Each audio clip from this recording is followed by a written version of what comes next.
വചനം 3. വാക്കർത്ഥം. വ അന്നഹു, നിശ്ചയമായും അത്, കാര്യം, തആല, ഉന്നതമായിരിക്കുന്ന എന്നും, ജദ്ദു റബ്ബിന, നമ്മുടെ റബ്ബിൻ്റെ മഹത്വം, അനുഗ്രഹം, മത്തഖദ, അവൻ ഏർപ്പെടുത്തിയിട്ടില്ല, സ്വീകരിച്ചിട്ടില്ല, സ്വാഹിബത്തൻ, സഹധർമ്മിണി, തുണക്കാരി, സഹധർമ്മിണിയായ ഭാര്യയെ, വലാവലദൻ, സന്താനത്തെയുമില്ല.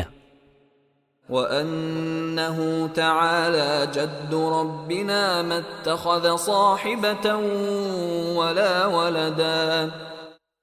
നമ്മുടെ റബ്ബിൻ്റെ മഹത്വം ഉന്നതമായതാകുന്നു എന്നും അവൻ സഹധർമ്മിണിയെയാകട്ടെ സന്താനത്തെയാകട്ടെ സ്വീകരിച്ചിട്ടില്ല എന്നും.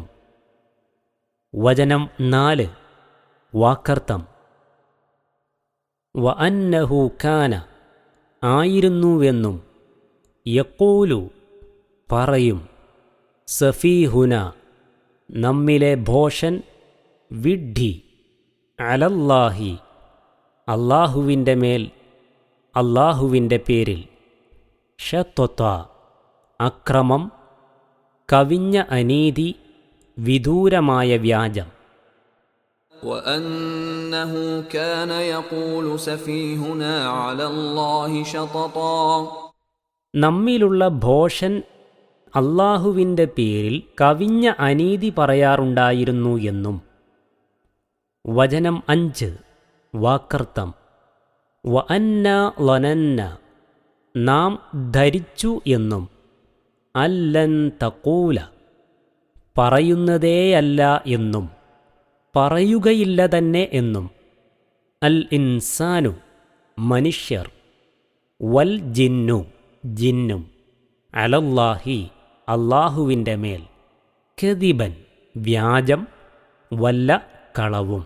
وأنا ظننا أن لن تقول الإنس والجن على الله كذبا. മനുഷ്യരും ജിന്നും അല്ലാഹുവിൻ്റെ പേരിൽ നിശ്ചയമായും വ്യാജം പറയുന്നതേയല്ല എന്ന് ഞങ്ങൾ ധരിച്ചുവെന്നും പ്രസ്താവിച്ചു. വചനം 3 മുതൽ 5 വരെയുള്ളതിൻ്റെ വിശദീകരണം. അല്ലാഹുവിന് മക്കളും ഭാര്യയുമുണ്ട് എന്നിങ്ങനെ യാഥാർത്ഥ്യവുമായി വിദൂര ബന്ധം പോലുമില്ലാത്ത വ്യാജങ്ങൾ അവൻ്റെ പേരിൽ മനുഷ്യവർഗമോ ജിന്നുവർഗമോ പറഞ്ഞുണ്ടാക്കുമെന്ന് ഞങ്ങൾ വിചാരിച്ചിരുന്നില്ല. ഇപ്പോൾ ഖുർആൻ കേൾക്കുകയും സത്യവിശ്വാസം സ്വീകരിക്കുകയും ചെയ്തപ്പോഴാണ് അതെല്ലാം വിഡ്ഢിത്തങ്ങളാണെന്നും അല്ലാഹു അതിൽ നിന്നെല്ലാം പരിശുദ്ധനാണെന്നും ഞങ്ങൾക്ക് ബോധ്യമായത് എന്ന് സാരം.